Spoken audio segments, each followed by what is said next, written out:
नमस्कार दोस्तों। 2 दिवसीय दौरे पर प्रधानमंत्री मोदी आज पहुंचे हैं कुवैत। ये दौरा भारत के लिए बहुत ही महत्वपूर्ण है।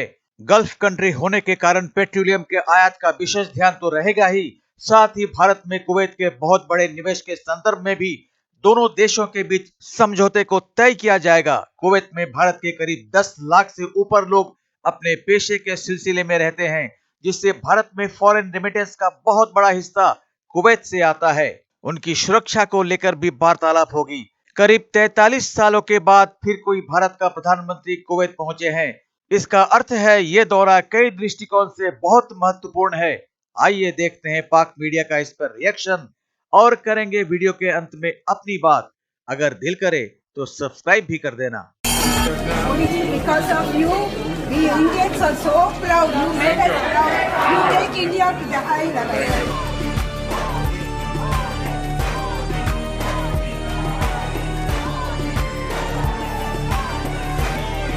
मोदी साहब की अभी विजिट चल रही है। वीकेंड में जो कुवैत की तरफ जाएंगे तो कुवैत के बारे में एक दो तीन चीजें जो बोली गई हैं कि भैया एक तो बायलैटरल रिलेशंस और ट्रेड और इन चीजों पे बात होगी, एंड सबसे बड़ी बात जो होगी वो होगी trade in the national currencies.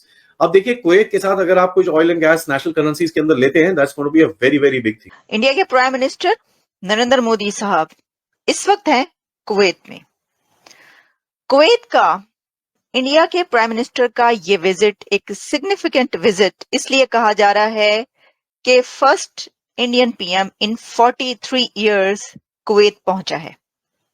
यानी भारत का प्रधानमंत्री कोई जो कि 43 सालों में, इतने डेकेड्स के बाद, मोदी साहब is the first prime minister of India जो कुवैत का विजिट कर रहे हैं। तो मोदी की जो गल्फ पॉलिसी कही जाती है वो एक इंडिकेशन है बहुत से कंट्रीज के लिए। और अब कुवैत का ये विजिट ये बताता है कि इंडिया कुवैत से बहुत सारे ऐसे एग्रीमेंट्स करने जा रहा है जो अभी तक शायद आपने ना देखे हों, जैसे कि एनर्जी के सेक्टर में और इंफ्रास्ट्रक्चर में। ऑलरेडी कुवैत इंडिया के अंदर इंफ्रास्ट्रक्चर, टेक्नोलॉजी, एनर्जी में $10 बिलियन की इन्वेस्टमेंट कर चुका है। लेकिन ये तो कुछ नहीं है। हम जब आपको बताएंगे कि इसकी विजिट की डिटेल्स तो आप और भी जान पाएंगे। देखिए, ये मोदी साहब पहुंच चुके हैं और उनको बहुत वार्म वेलकम किया गया है। रेड कारपेट वेलकम दिया गया उनको और गार्ड ऑफ ऑनर दिया गया। और इसके साथ ही उनकी जो मुलाकातें इस वक्त हो रही हैं वो अमीर कतर और क्राउन जो प्रिंस हैं उनके साथ भी उनकी मुलाकात होगी, ये भी बात कही जा रही है। उनको रिसीव किया गया है। उनकी जो कुवैत की लीडरशिप है उसने एयरपोर्ट पर उनको रिसीव किया। एक बहुत हाई फाई ये विजिट देखने को मिल रहा है जिसमें कुवैत की तरफ से बहुत इंतजामात किए गए हैं और इंडिया के प्राइम मिनिस्टर को बहुत प्रोटोकॉल दिया जा रहा है। ऑब्वियसली ये बात नहीं है कि किसी प्राइम मिनिस्टर को प्रोटोकॉल नहीं दिया जाता है, नहीं। बात यह है कि क्योंकि ये 43 इयर्स में भारत के एक प्राइम मिनिस्टर जो कि कुवैत पहुंचे हैं, तो ऑब्वियसली ये एक न्यू एरा है। कहा यह जा रहा है कि ये start of new era of ties between Kuwait and India. तो जब न्यू एरा होता है किसी चीज का तो ऑब्वियसली उसको उसी तरीके से बहुत हाई फाई प्रोटोकॉल के साथ किया जाता है स्टार्ट। अच्छा, इससे पहले आप ये बात याद रखिए कि last month foreign minister of Kuwait India पहुंचे थे और वहां पर आपको पता है कि उन्होंने क्या कहा था।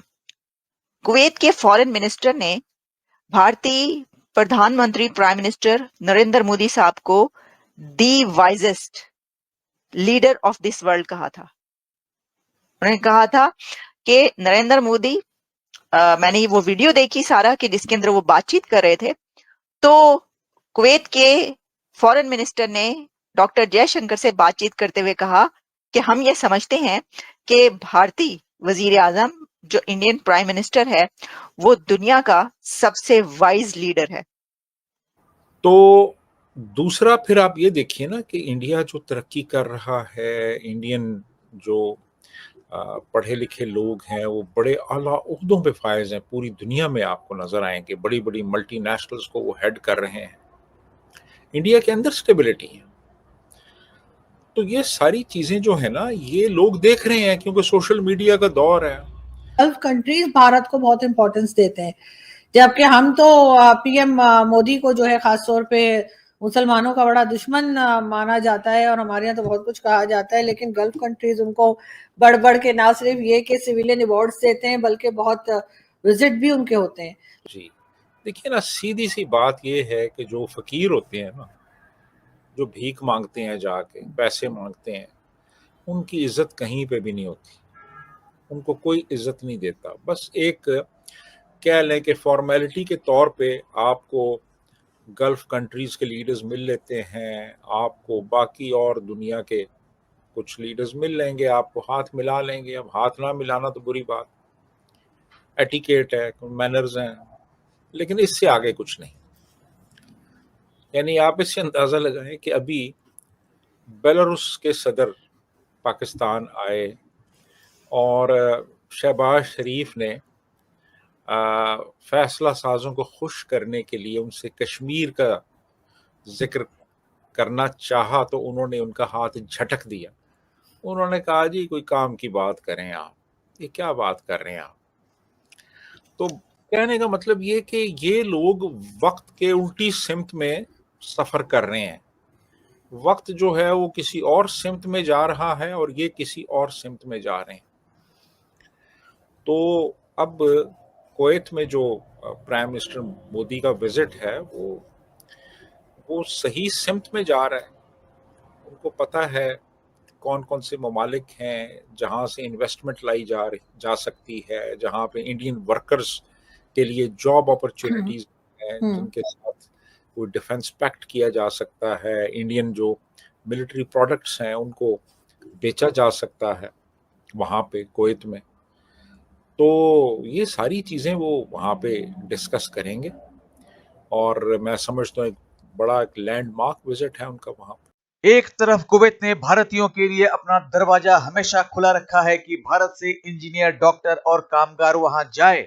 इनकी कुवैत को सख्त जरूरत है उस देश के विकास के लिए, क्योंकि तेल का अपार भंडार होने के बावजूद भी उनके पास मानव संसाधन नहीं है विकास और मानवीय जरूरतों को आगे बढ़ने और देखरेख के लिए। इसके लिए उनको श्रेष्ठ ह्यूमन ब्रेन भारत से ही मिलता है। दूसरी तरफ उसने पाकिस्तान के लिए अपने दरवाजे बंद कर दिए हैं, यानी कि आम पाकिस्तानियों को उन्होंने वीजा देना बंद कर दिया है अपने देश को पाकिस्तानियों के गलत कामों से दूषित होने से बचाने के लिए।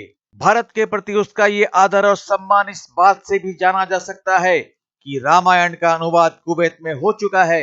मोदी जी के आने के उपलक्ष्य में वहां के मशहूर गायक भजन भी बड़े श्रद्धा से गा रहे हैं। इन सब बातों को देखकर पाकिस्तान को समझ नहीं आ रहा है कि वो क्या करे। मोदी जी के दौरे में यह भी तय किया जाएगा कि भारत जो तेल खरीदता है कुवैत से, उस तेल का भुगतान भारत के ही करेंसी में किया जाएगा, अर्थात रुपये में ही किया जाएगा। इससे भारत का मुद्रा अंतर्राष्ट्रीय बाजार में और भी सशक्त और विनिमय योग्य हो जाएगा। तो कहा जा रहा है भारत और कुवैत का आपसी तालमेल एक नए एरा यानी कि एक नए युग में प्रवेश कर रहा है। इससे अगर पाकिस्तान को बेचैनी होती है तो हम क्या कर सकते हैं। आज बस इतना ही, मिलते हैं अगली वीडियो में। तब तक जय हिंद, जय भारत।